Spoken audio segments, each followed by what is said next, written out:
In 1897, the Rothschilds found the Zionist Congress to promote Zionism, a political movement with the sole aim of moving all Jews into a singularly Jewish national state, and arranged its first meeting in Munich.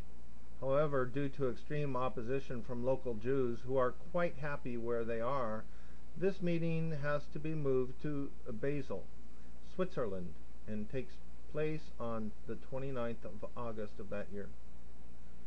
The meeting is chaired by Ashkenazi Jew Theodor Herzl, who would state in his diaries, "It is essential that the suffering of Jews become worse. This will assist in realization of our plans. I have an excellent idea. I shall induce anti-Semites to liquidate Jewish wealth.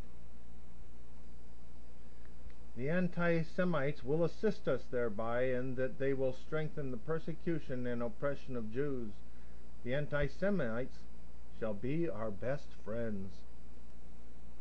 Herzl is subsequently elected president of the Zionist organization, which adopts the Rothschild red hexagram or sign as the Zionist flag, which 51 years later will end up as the flag of Israel.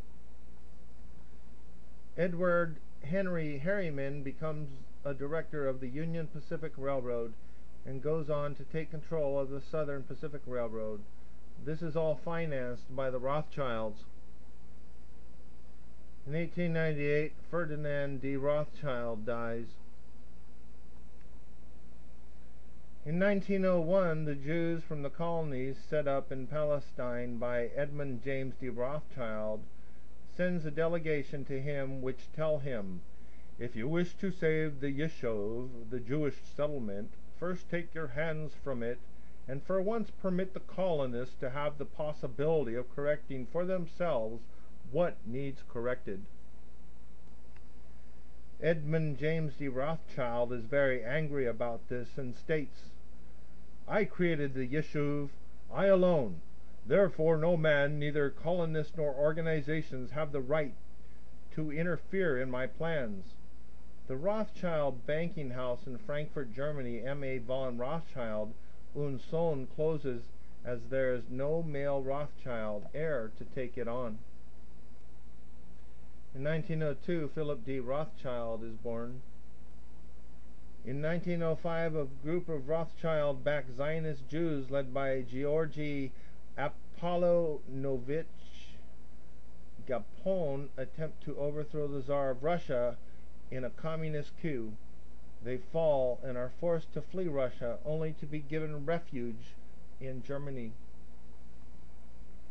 In the Jewish Encyclopedia in Volume 2, on page 497, it states, "It is a somewhat curious sequel to the attempt to set up a Catholic competitor to the Rothschilds, that at the present time the latter are the guardians of the papal treasure."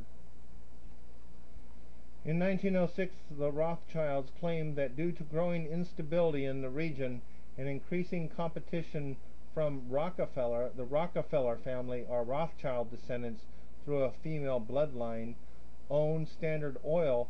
This is why they sell their Caspian and Black Sea Petroleum Company to Royal Dutch and Shell. This is another example of the Rothschilds trying to hide their true wealth.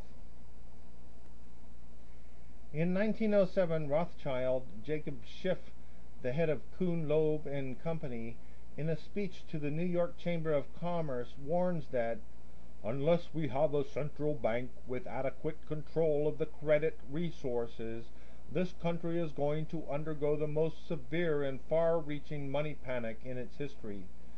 Suddenly, America finds itself in the middle of another typical run-of-the-mill Rothschild-engineered financial crisis, which ruins, as usual, the ruins of lives of millions of innocent people throughout America and makes trillions for the Rothschilds. In 1909, Jacob Schiff founds the National Advancement for the Association of the Colored People, the NAACP. This was done to incite black people into rioting, looting, and other forms of disorder in order to cause a rift between the black and white communities. Jewish historian Howard Sakar states the following in his book, A History of the Jews in America.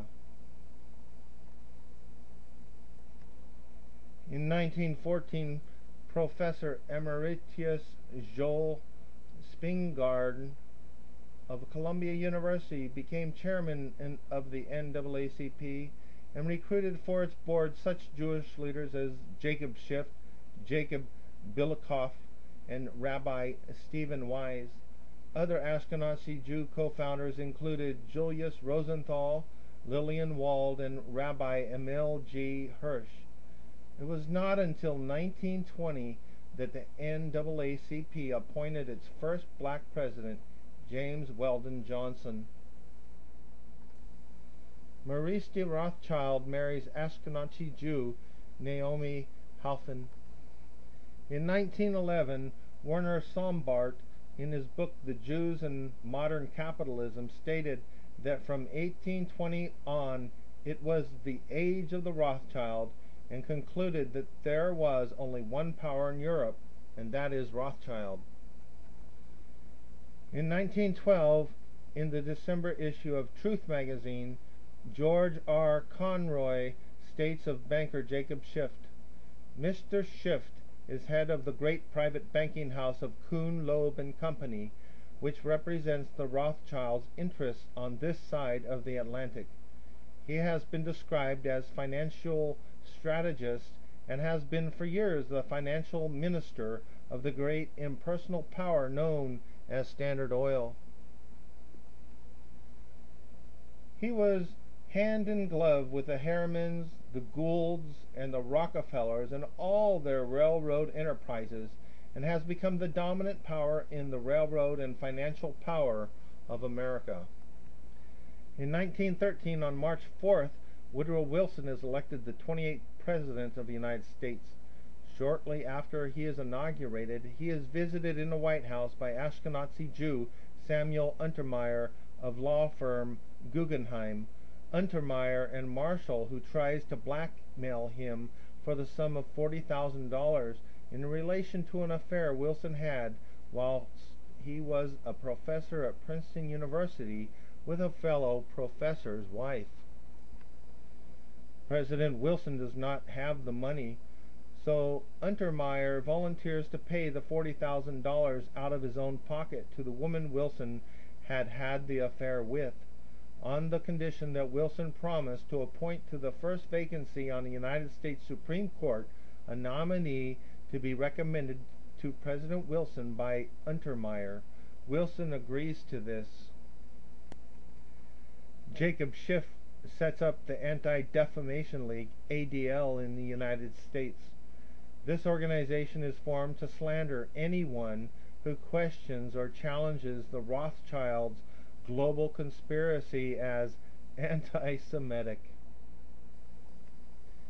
Strangely enough, the same year that they do this, they also set up their last and current central bank in America, the Federal Reserve. Congressman Charles Lindbergh stated, following the passing of the Federal Reserve Act on December 23, 1913, he stated, "The act establishes the most gigantic trust on earth.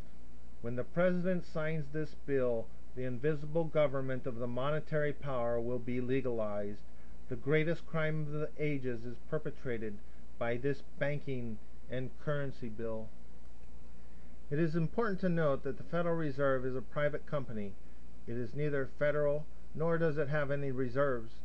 It is conservatively estimated that profits exceed $150 billion per year, and the Federal Reserve has never once in its history published public records or accounts. In 1914, the start of World War I, in this war, the German Rothschilds loaned money to the Germans, the British Rothschilds loaned money to the British, and the French Rothschilds loaned money to the French. Furthermore, the Rothschilds have control of the three European news agencies: Wolf, established in 1849 in Germany, Reuters, established in 1851 in England, and Havas, established in 1835 in France, a virtual monopoly of the media.